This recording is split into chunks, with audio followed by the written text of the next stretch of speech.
एहन सुंदर ने कोनो धाम यो भैया, एहन सुंदर ने कोनो धाम यो भैया। सबसों पावन ए धरती पर मिथिला धाम यो भैया, सबसों पावन ए धरती पर मिथिला धाम यो भैया। एहन सुंदर ने कोनो धाम यो भैया, एहन सुंदर ने कोनो धाम यो भैया। सबसों पावन ए धरती पर मिथिला धाम यो भैया, सबसों पावन ए धरती पर मिथिला धाम यो भैया।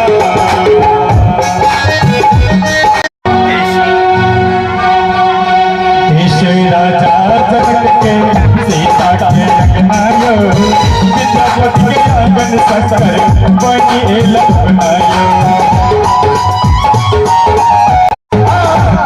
राजा जगत के सीता के लखनायो, विद्यापति के आंगन सकर बनी लखनायो।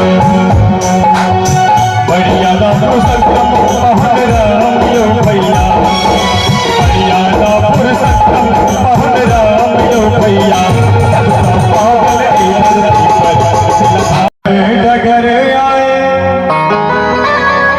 गोकुला नगरिया, हाँ गोकुला नगरिया बधिया बाज। डगर डगर बीच गोकुला नगरिया, हाँ गोकुला नगरिया बधिया बाज, हाँ बधिया बाज। बाबा के दुआरिया बधिया बाज, बाबा के दुआरिया बधिया बाज।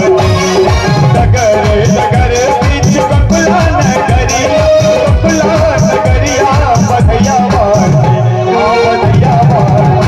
बाबा के दुआरिया बधिया बाज, बाबा के दुआरिया बधिया बाज।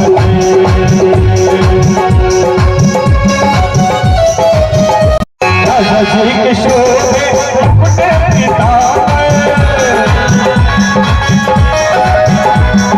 राजा जी के शोभे मुकुट पीतांबर, राजा जी के शोभे मुकुट पीतांबर, हो मुकुट पीतांबर। यशोदा रानी के, हाँ यशोदा रानी के, करते कंगनवा यशोदा रानी के।